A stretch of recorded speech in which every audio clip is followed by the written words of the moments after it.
for the message. I'm sure she'll be very happy to hear it. No, it's quite all right. You're welcome. Yes, bye-bye. Mother, was that Dr. Claytor's No, it was not Dr. Claytor's office. Oh, good. I was in the shower, and I heard the phone ring, and I didn't know if you picked it up or not. It was your friend, Mrs. Sago. She wanted to say she has the job as a waitress at the chateau. She wanted me to thank you for putting in a word with the maitre d'. I'm glad it worked out for her. Mara, I wish she hadn't have felt like she had to go take a job in the first place. Well, she had to? Yeah. She didn't want to go to work. She's got to. She's got to because of all of Benny's gambling debts. Right, silver dollar to win in the third, right. Yeah, perky lady in the fifth. Yeah, how about that long shot, you know, in the fourth race? She looks beautiful to me, you know. Hold on a minute, will you? Hey, I'm on the phone. Yo, Harry, come on, let me in over here. You gotta let me in, it's Betty. Look, I'll get back to you, pal, all right? Yeah, somebody's trying to break my door down. Come on, man, read it. All right. Here you go, Harry. Don't ask me no questions, please. Just watch my kid for a couple of minutes. Are you out of your mind? Here. There's a bottle in here in case she gets cranky. Look, I don't know anything about babies. I'll explain it all to you when I get back, Harry. Please, listen to me now. It is a matter of life and death, man. What are you doing? I don't know what... okay. Once upon a time, there was the three bears, you know? There was a father bear, and there was a mommy bear.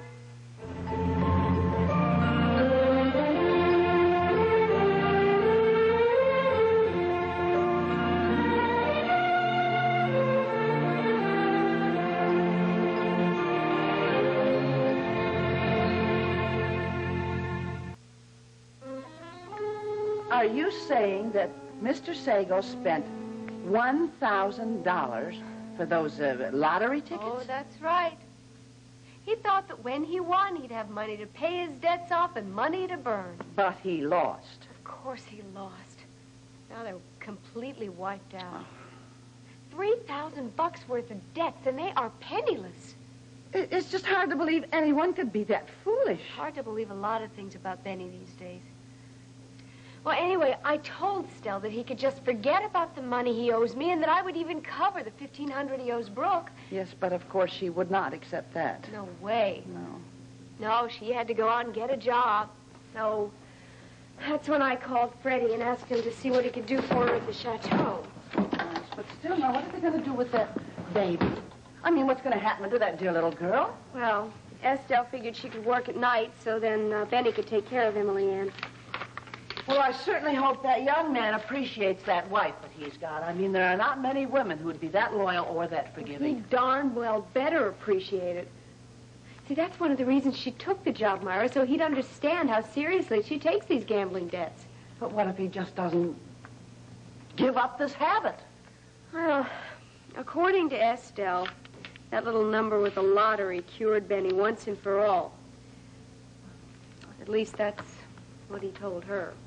Suppose it is possible that he's learned his lesson. I hope so.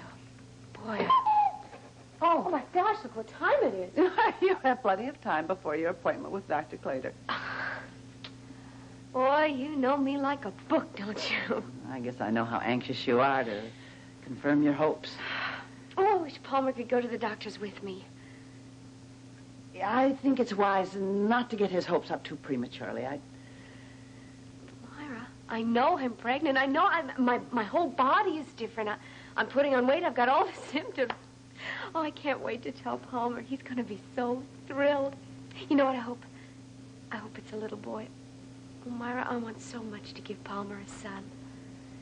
Well, I still say wait until you're absolutely sure. Otherwise, both of you are apt to be in for a terrible letdown. Oh, I know. You're absolutely right.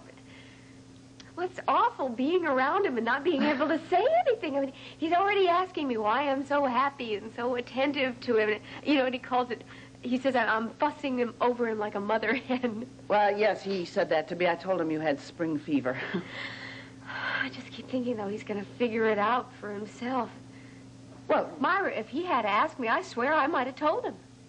As you say, you'll know for certain this afternoon. And then I can tell him. Oh, Myra, he's going to be so happy, so proud of himself. And I don't want you to say one negative word about it because I know it's true. I know it.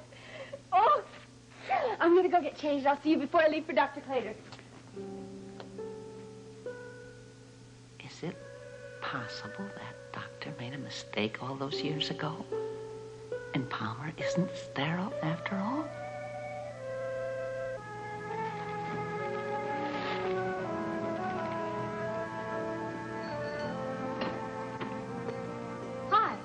Hi, Sal. I just saw Mrs. Martin driving away. What's she doing here? She was returning this wedding gift that Chuck and I gave Betsy. Oh, it's very pretty. Wedgwood? Mm-hmm. Yeah, Chuck told me that Betsy was big on tea. What are you going to do with it now? I don't know. Return it, I guess. They'll take it back. Oh, I'm sure they will. Just tell them what happened. I'll tell you, I will never forget what a shocker it was when Rick came down those stairs and told everybody the wedding was off. Yeah, by mutual consent, right? You don't believe that? Want a soda? No, I don't. Carrie, what's with you? Ever since I told you about this, you had a very funny reaction. What do you mean? I don't know, you're just acting real casual about it, and this is a devastating thing. I mean, people are ready to walk down the aisle, and they just call the whole thing off. Well, maybe for the bride, but, I don't think the groom was too terribly devastated. Is this a case of sour grapes because you were dating Rick Kincaid? Absolutely not. Believe me, it was the best thing that could have happened to Betsy. Why do you say that? Well, okay, I wasn't going to tell you, but can you believe that jerk had the nerve to ask me over to his apartment the night before the wedding? You're kidding. No, I wouldn't kid about a thing like that. That guy's a bum. Well, did you accept him? Well, yeah, but I broke the date when I found out he was engaged. How'd you find out? Betsy came into the serving spoon to order food for her reception. She recognized me. She'd overheard me talking to a friend about Rick at the hearth. And she asked me not to have any hard feelings about it. Oh, that must have been so embarrassing. It was. I was really embarrassed. And then I got mad. I mean, I was so steamed I went stomping over to his new pad, which was really his and Betsy's honeymoon apartment. And I let him have a piece of my mind. I told him he was about as ready to get married as I was to go out with him, which was not at all. That must be why he called it off. Rick took your advice. Yeah, I was kind of wondering about that when you told me. Well, has he asked you out since? No, and he better not if he knows what's good for him. I'd rather stay home every night of the week than go out with a louse like that. What are you doing? Oh, I'm just packing a few things to take over to Chuck's. You're moving in? No, you're not losing a roommate. No, Chuck asked me if I could just stay over as much as possible, and I want to have my own things when I do. Things are getting pretty heavy between you two, aren't they? Yeah. Yeah, they are. They have been ever since Switzerland.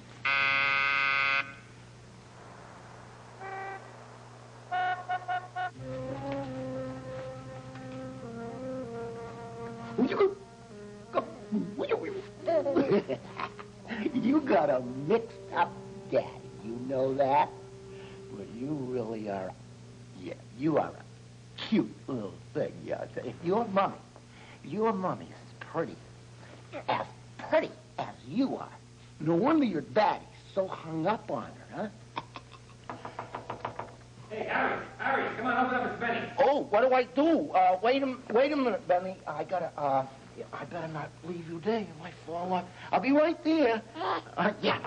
What are you doing in there? Come on. Wait a minute. I gotta take care of the little baby here. I'm just gonna put the little baby. Here's a little back rest. A little back rest and a little foot rest for you. And, okay, you stay there. You stay there. Okay. Man, this thing is heavy. Come on. Hey, what's going on? What's all this stuff? Don't worry. Relax. Huh? Don't worry about it. What are you talking about? What is this? Hang in a minute. Oh, okay. What? Beautiful. That's Yeah, nice. beautiful. What's going on? What's all this? What is it? Where's Emily Ann? On the floor. On the floor? Well, yeah, on the floor. I didn't want her to fall off the couch. What is this? Oh, come here, baby. Did I put you on the floor? What's the matter with that boy? Yeah. Hey, what's going on with all this stuff here, huh? Hey, don't worry. I'm just going to stash that here for a couple weeks. You're kidding. What for? I've been robbed, Harry. This is the stuff the guy took. Now I know you're bonkers. I had to do it, man, for the insurance money. You faked a robbery in your own apartment? Hey, listen. When the smoke clears in a couple of weeks, I'll fence the stuff. Yeah. You're not going to get peanuts for that stuff. Harry, it don't matter what I get, don't you understand? Because I'm going to be getting that and the money from the insurance company, huh? I see. And you're going to bet it all on the ponies, huh? I got to win back the $3,000 I owe. Yeah. I thought you were going to do that with your lottery winnings, huh? You don't have to rub it in, Harry. Benny, you are not playing with the full deck, you know. Swindling the insurance company. It's called fraud. F-R-A-W-D. You can go to jail for that kind of caper. What are you talking about? I'm not going to go to jail. This is a legitimate claim. A guy breaks into my apartment and rips me off. You got to report a robbery to the police department, dummy. No, I don't. All I got to do is tell the insurance company. Yeah. And you ain't going to get nothing from the insurance company unless you got a police report to back it up. You think they're going to take your word for it? Yeah. Well, sure they will. Especially after they come over to my place and see it, man. It's a mess. It looks like a hurricane hit it.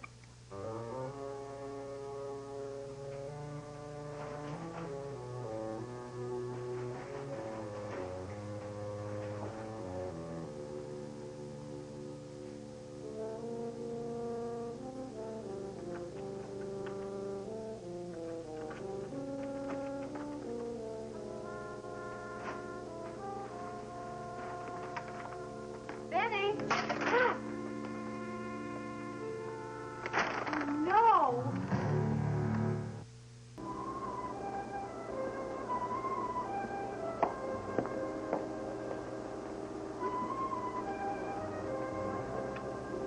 What are you thinking, darling?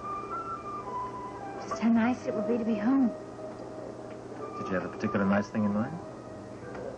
I can't think of any place nicer to be than New York in the spring. I mean, the Easter parade. You'd be mobbed in the Easter parade. Well, I can watch it on TV.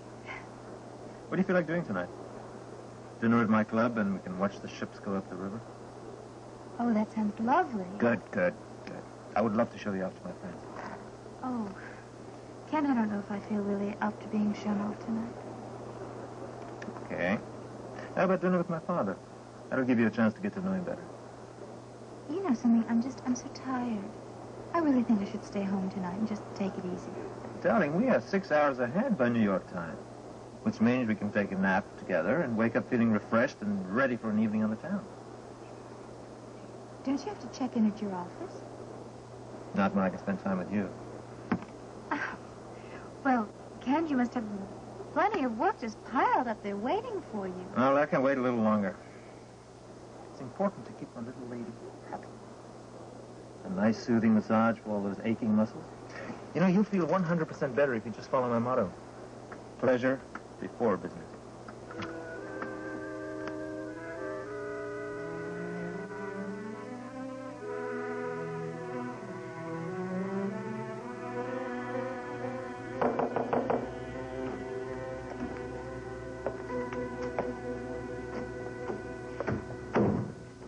Oh, hi, Mona. Oh, Brandon, hello there. Yeah, hope I'm not disturbing you. Of course not. I'm very glad to see you. How was Parents' Day? Oh, it was great. It was great. I got to meet several of Pamela's professors, and also got a little sneak preview of that musical she's doing. From what Mark tells me, she's very, very good. She's excellent. I'm very proud of her. Oh, good.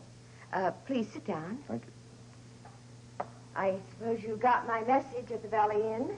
Yes, I did. That's why I came over here. I thought I should stop off before going back to New York since you said it was urgent.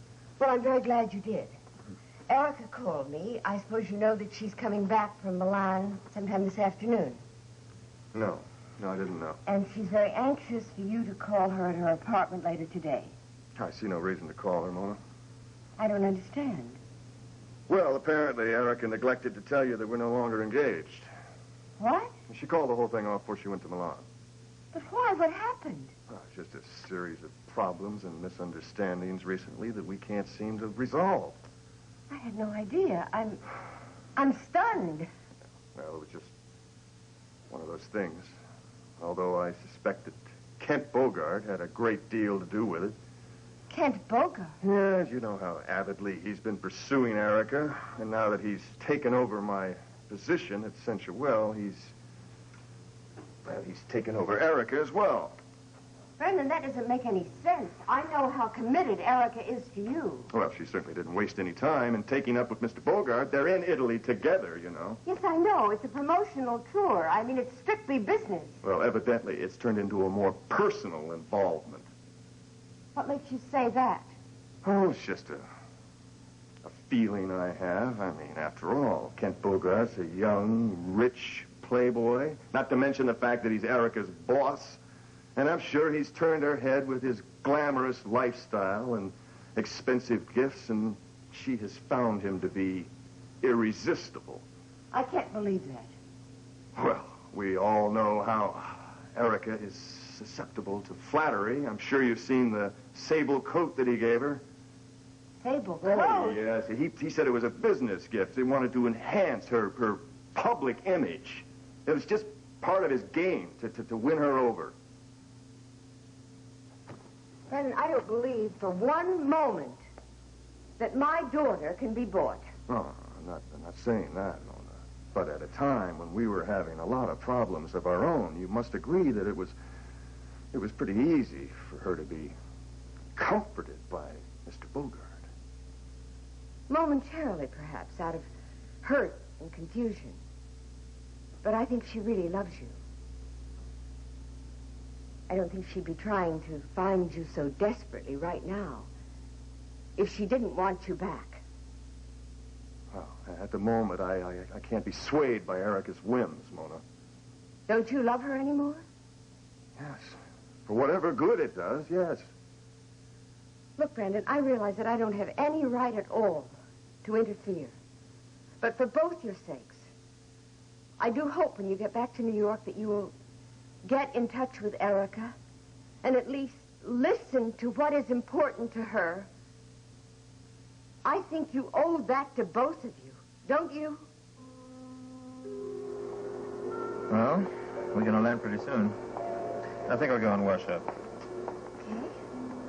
Thank you, Daphne.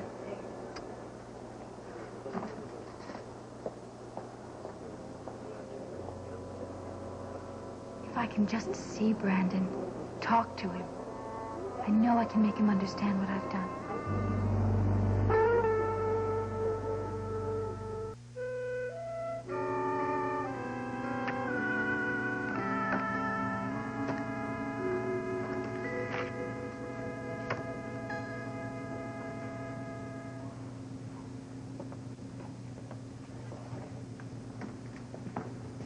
Mona? Oh, Chuck, hi. How are you? Fine. You look like you were a couple of miles away there. Oh, I was just thinking about Erica. She's due back from Milan this afternoon. Oh, good, good. Matter of fact, I am here to check on another rival, Grandfather. He is due back today from his conference. He certainly is, and I can't wait to see him. Yeah, well, that makes two of us. Mona, when Grandfather gets settled in, I'd like you both to have dinner with Melanie and me some evening. I would like to, well, have you get better acquainted with her. Oh, I think we'd love to. She seems like such a charming young girl. Well, she feels the same way about you and Grandfather. Things are getting pretty serious between the two of you, huh? Yeah, I'd have to say that you're right. I'm very serious about Melanie. And she feels the same way about you? Yeah, well, let's just say that it's pretty heavy for both of us. Oh, Chuck, I'm really so happy for you. I think you've been alone far too long. Yeah, well, I guess I was just waiting for the right person. And Melanie is just right. Yes? Well, I know that she's quite a bit younger than I. I've never felt that was important. I think that it's maturity that counts. Well, I'm glad to hear you say that because, Mona, I have been getting a lot of flack from my grandmother. She feels that I have gotten involved too easy, too quickly. Now, why would she think that? She knows that Melanie and I were in Switzerland together. Actually, that's where we became very close. Oh, and she feels that it was too much of a whirlwind romance? Yeah, well, I guess she feels that we don't know each other enough. I felt like I have known Melanie all my life. I haven't been this happy in a long, long time. Oh, I hope I'm not running you off, Miss Saunders. No, not at all. I was going to do some studying at the library anyway. It was, nice seeing you again, Mr. Cortland. My pleasure, believe me. And I'll talk to you later, Melanie. Okay. Bye. Bye-bye. Oh, won't you sit down? Oh, thank you. Can I offer you anything? No, not a thing. No, I won't be staying long. Actually, I just dropped by in the hope that you and Chuck could join Donna and me for dinner at Cortland Manor tomorrow evening. That is, if you don't have any other plans. No, not that I can think of. I will have to check with Chuck first. Oh, yes, of course. And I apologize for this seemingly impromptu invitation, but seeing you two together at the chateau the other evening just brought it to mind. And, well, actually, it's the first time we've been together since Switzerland. That's right. Well, we certainly did enjoy hearing Donna sing. Well, Donna certainly was pleased to see you there, and I thought it might be just kind of jolly to have a Swiss reunion of sorts. Oh, well, that would be a lot of fun. That's very nice of you. Oh, I have a lot of photographs of the group. Do you? Yes. Well, I hope that we can come. Yeah, so that was quite a coincidence, wasn't it? The four of us meeting in Wengen. Well, you know, Mr. Cortland, I've always had my doubts as to how much of a coincidence it really was.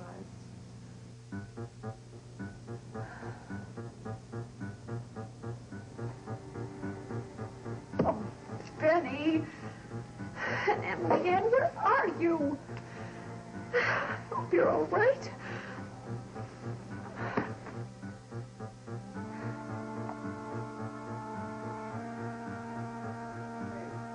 Benny! You left the front door open. Honey, are you okay? I'm fine. What? Come on, sweetheart. Oh, no. What happened? Honey, we've been broken into. Somebody robbed us. Were you here, baby? No, I just got in a little while ago. This is the way I found it. Well, it looks like a cyclone hit this place. Honey, where were you?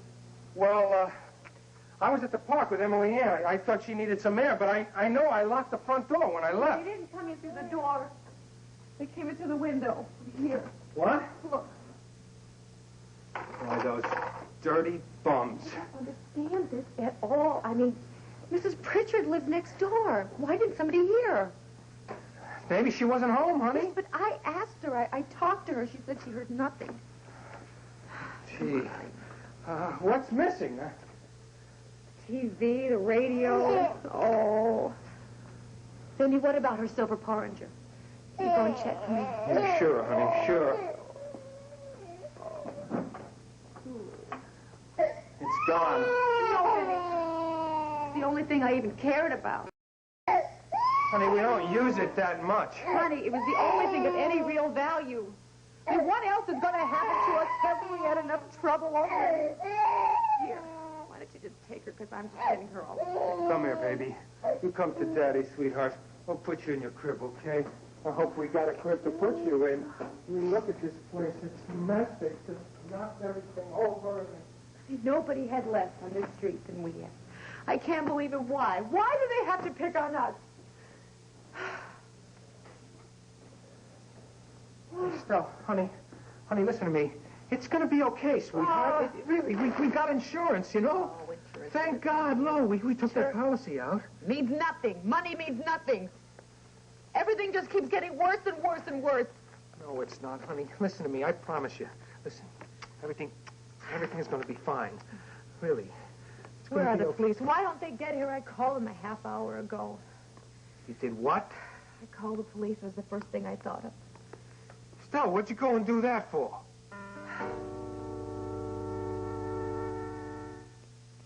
All My Children will continue in a moment.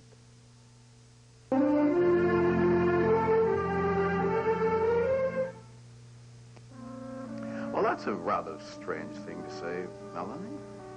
Is it? I guess you've forgotten about our little talk the night of Donna's recital. What little talk? In the dining room.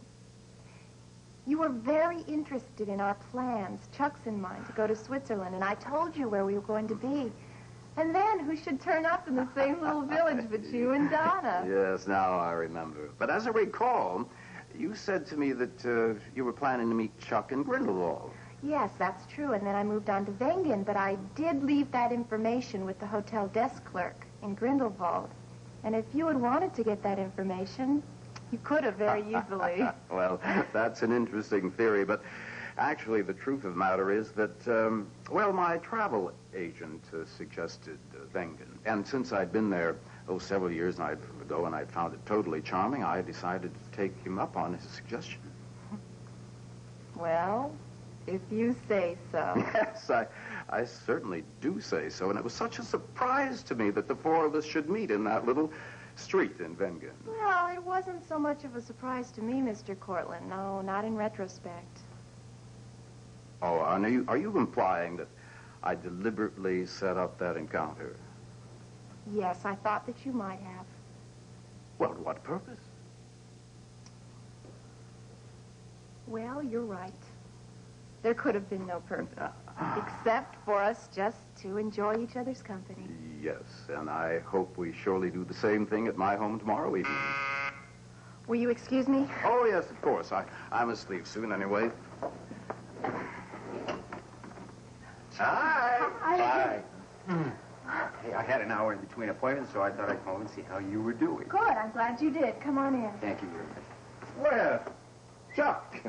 Well, we were just speaking of you. I was here inviting you and Melanie to have dinner with Donna and me tomorrow evening. That is, if you can make it. Well, that's very kind of you, Mr. Cortlandt, but I have to check my schedule. Well, yes, of course. Well, if you find out that you can, why, we certainly would look forward to it. About 7 o'clock?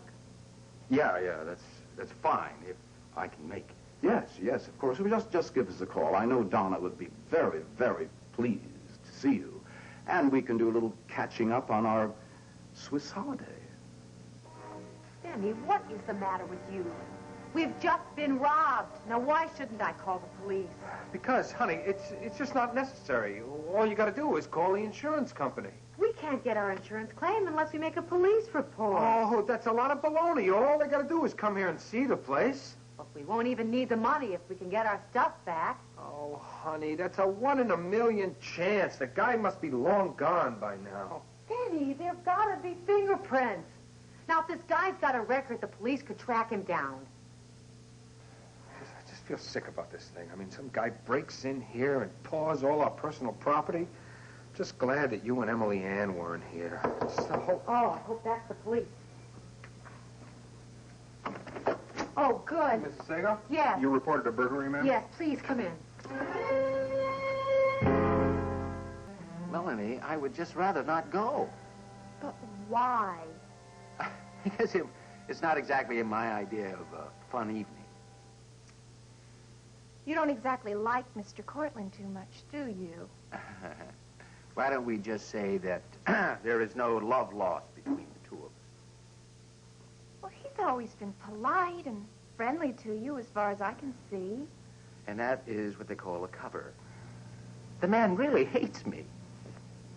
Just because you were once married to his wife? He hates you for that? That isn't a good enough reason. What's the real reason? Melanie, I'm telling you that the man is insecure.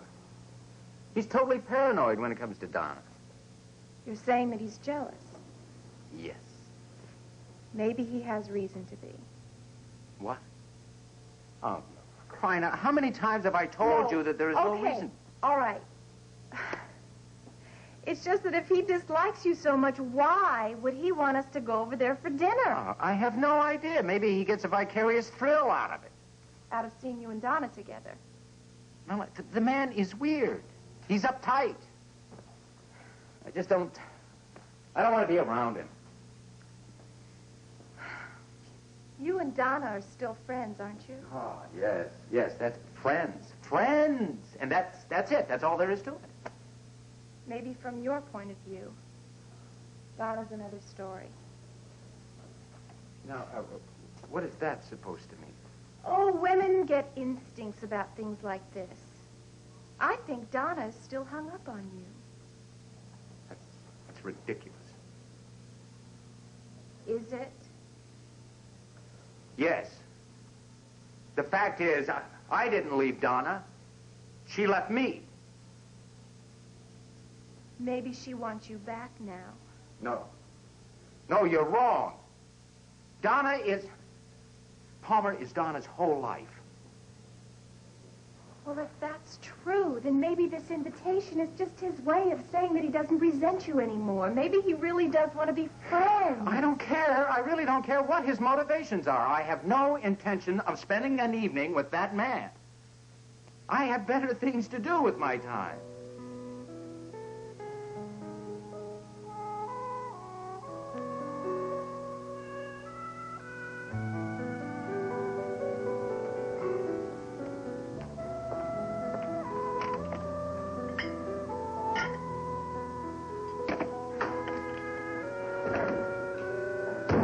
Any calls, Myra? No, nothing important. What's that? The special brandy you ordered. Just arrived. Did you care to try it? No, not now. Donna upstairs? No, she's gone out. Out? Where? I think she said something about having a rehearsal at the chateau with her accompanist. Well, she didn't mention that to me. Guess it just slipped her mind.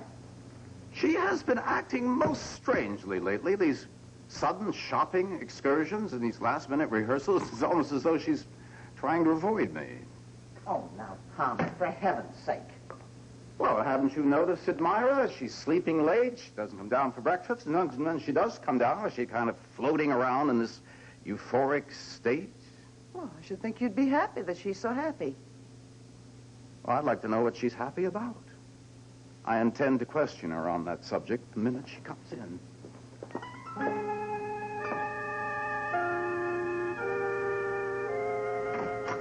So, Doctor, what is the good news?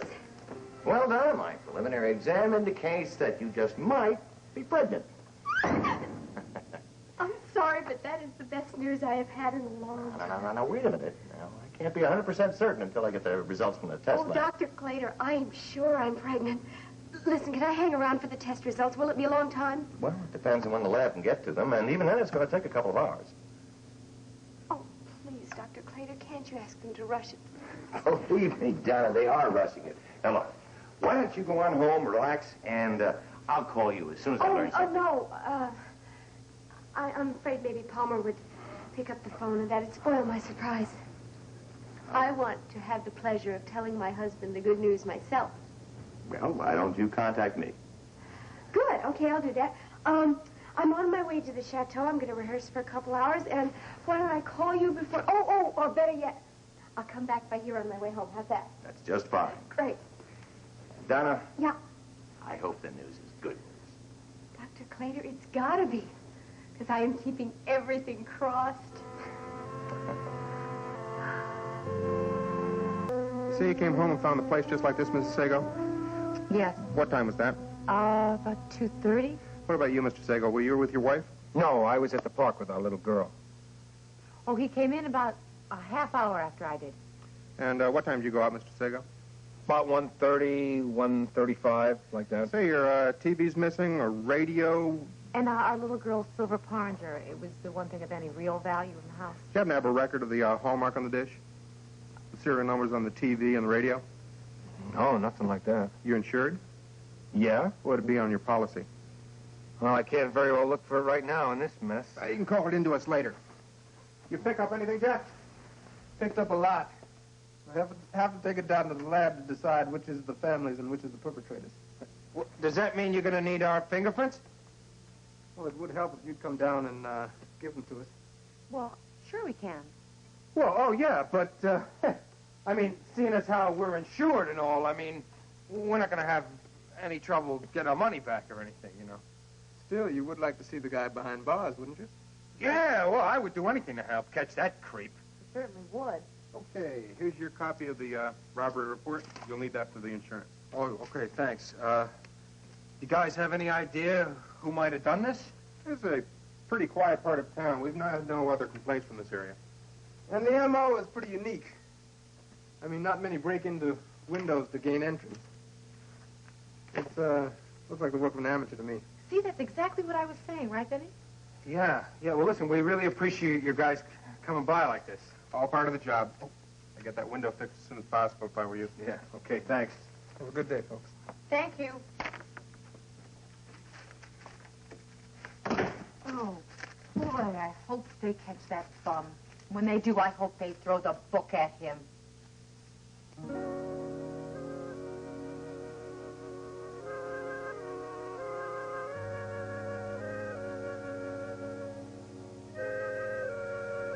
Thanks again, Albert. And don't forget to bring him my mail. Well, I just hate the idea of having to unpack all these things.